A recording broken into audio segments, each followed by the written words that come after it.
एक सारांश एक पुस्तक का आपके साथ शेयर करना चाहूंगा। आपने 7 habits of highly effective people जो पुस्तक आपने शायद पढ़ा होगा, स्टीफन कॉवी जो सबसे बड़े माने जाने वाले मैनेजमेंट गुरु थे, उन्होंने यह पुस्तक लिखा है। Considered to be the most famous management book ever written. New York Times के बेस्ट सेलर में 60 हफ्ते तक ये टॉप पे थी और आज शायद 90% बी स्कूल्स में जहां MBA की डिग्रीज मिलती हैं यूरोप अमेरिका के साथ सब स्कूल्स में यह पुस्तक पढ़ाई जाती है। और फॉर्च्यून 500 कंपनीज के शायद ही कोई एग्जीक्यूटिव्स बचे होंगे जिन्होंने इस पुस्तक का कोई कोर्स ना किया हो, कोई क्रैश कोर्स 1 हफ्ते का, 2 हफ्ते का, 5 हफ्ते का कोर्स ना किया हो। इस पुस्तक उन्होंने लिखा, बहुत समझने वाली ये बात है, ध्यान से सुनना। उन्होंने अपने जीवन में यह पुस्तक लिखने से पहले 3000 सक्सेसफुल लोगों का संपर्क किया, जो सिर्फ धन कमाने में या व्यवसाय बढ़ाने में सफल नहीं, बड़े व्यवसाय के साथ जीवन के सभी रोल में सफल थे।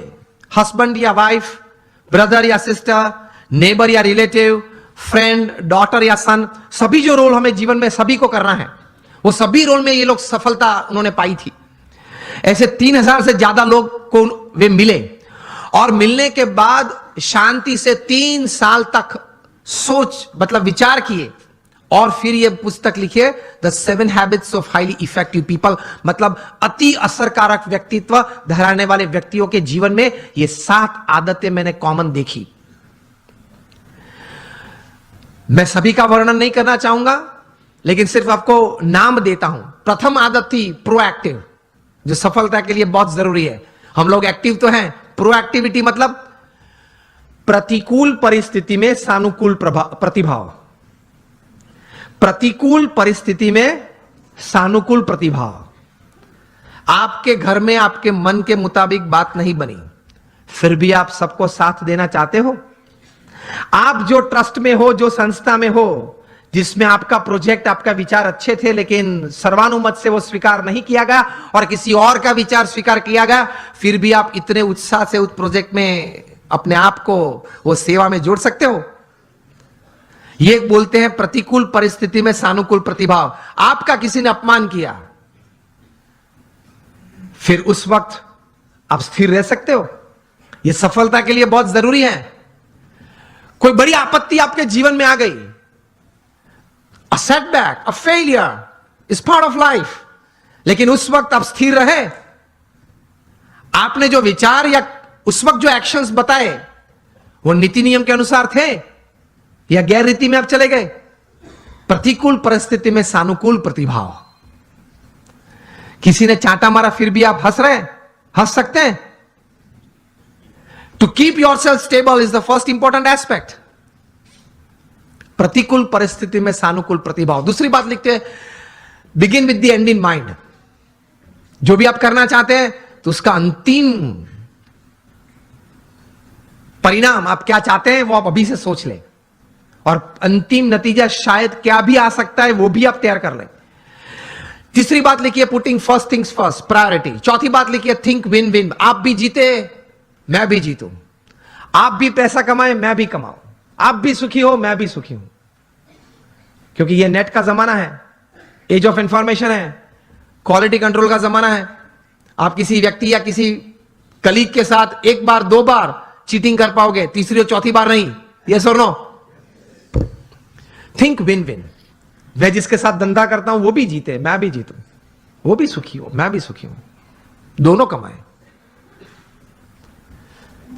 5वीं बात लिखी थी, seek first to understand and then to be understood. ये मिलियनर यूथ समृद्ध जीवन के लिए ये आदत बहुत जरूरी है। Seek first to understand and then to be understood. आप पहले वो व्यक्ति को समझने का प्रयत्न करें, फिर वो व्यक्ति मुझे समझे, ऐसी अपेक्षा रखे। हमारी बात यह होती है कि देख तू मेरा सुन, पहले तू मेरी बात सुन। ये स्टीफन कॉवी लिखते हैं, ये 3000 सक्सेसफुल पीपल के जीवन में यह आदत थी। पहले वे सामने वाले व्यक्ति को शांति से सुनते थे। कभी हम सुनते हैं तो उसके पीछे हमारा विचार यह रहता है कि इसको उत्तर क्या दूं। उत्तर देने के लिए मत सुनना। स्टीफन कॉवी लिखते हैं एम्फैटिक लिसनिंग। समझने के लिए सुनना। 5 आदतें हुई। 6 लिखते हैं सिनर्जी। एनर्जी तो हम सब समझते हैं, मतलब आगे ऐसा लगता है। सिनर्जी मतलब 2 या 2 से ज्यादा व्यक्ति जब साथ में आते हैं, कुछ काम करने का निर्णय लेते हैं, काम करना शुरू करते हैं, मतभेद हो जाते हैं, कभी मनभेद भी हो जाते हैं, फिर भी साथ रहने का निश्चय करते हैं, साथ रहते हैं और चर्चा करते हैं, कॉमन मिनिमम प्रोग्राम डिसाइड करते हैं, कॉमन मिनिमम प्रोग्राम के लिए अपनी एनर्जी रिसोर्सेज अंदर डालते हैं, एक परिणाम पैदा करते हैं और परिणाम का आनंद लेते हैं, उसी आनंद में दूसरा काम करने का तैयार करते हैं, उसको सिनर्जी बोलते हैं। ये सिनर्जी के साथ काम करना वो आपको समृद्ध बनाएगा। लेकिन हमारी विचारधारा और आदत ऐसी है, 1 इंडियन इक्वल टू 3 जापानीज। एक भारतीय, उसमें इतनी ताकत होती है, 3 जापानीज जो काम कर सकते हैं वो एक भारतीय कर सकता है। 1 Indian equal to 3 Japanese, 2 Indians equal to 1 Japanese. अब पता चला, जब 2 भारतीय साथ में आते हैं ना, तब सम टूटता है। मेरे हिसाब से करना है, वो बोले मेरे हिसाब से करना है, तो फिर दोनों की शक्ति साथ में आती है तो भी कितनी बन जाती है? एक जापानीज जैसी। And 3 Indians equal to 0। 3 साथ में आ जाते हैं तो 0 बन जाता है। और 7th हैबिट लिखते हैं शार्पन योर सॉ। मतलब आपको अगर if you want to cut a tree by a saw, तो you have to sharpen it. तो your saw, your physical saw, you have to keep exercises, mental saw, you have to keep good reading and thinking good, your emotional saw, that is you have to have the right type of feelings, and your spiritual saw. इसमें Stephen Covey लिखते हैं कि connect with your creator through prayers every day. आप अपने सर्जनहार के साथ संबंध नित्य रखना प्रार्थना के रूप से। ये 3000 सफल व्यक्ति के जीवन में उन्होंने भगवान के प्रति श्रद्धा दृढ़ देखी। ये सफलता का बहुत बड़ा कारण है, क्योंकि जीवन में ऐसे प्रसंग बनेंगे जब आपके मोबाइल में 500 नंबर होंगे, किसको फोन करूं वो प्रश्न आ जाएगा। और ऐसे प्रसंग बनेंगे सिवियर फेलियर के, जो लाइट हम देखते हैं, इलेक्ट्रिसिटी देखते हैं, थॉमस अल्वा एडिसन ने दी। एक बार सुबह में बड़ी आग लग गई और पूरी एडिसन फैक्ट्रीज जल गई। एडिसन को किसी ने बताया, वे चले सुबह में, देखा कि it was a heap of ashes. छोटे बच्चे को साथ में लेके गए थे और बच्चे को बताया कि go and call your mother. क्यों? She might not have seen such a big heap of ash in her life. कितने स्थिर थे। और एडिसन की पत्नी जब आई, तब वो पत्नी तो एकदम जमीन पे गिर पड़ी कि हमारी फैक्ट्री की पूरी जल गई है फैक्ट्री। एडिसन ने अपनी पत्नी का हाथ पकड़ा और उसको स्टेबल किया, और एडिसन बोले ऊपर देख के, thank God all my mistakes have burned up, I'm coming back at 10, I'll start again. और ये इलेक्ट्रिसिटी और ये लाइट हमको दी। उन्होंने बोला कि भगवान आपका आभार, मेरी सब गलतियां जल गई। वो गलतियां नहीं थी, जब तक वे अस्तित्व में थी तब तक वे रिकॉर्ड्स थे, डेटा था। You got my point? जब तक वो पेपर्स थे, जब तक फैक्ट्री जल नहीं गई थी, लेबोरेटरी थी, तब तक वो सब क्या था? रिकॉर्ड्स और डेटा था। एक बार जल गई, यहां अभिगम बदल दिया, गलतियां थी, जल गई, I will start afresh. He did it and he give this.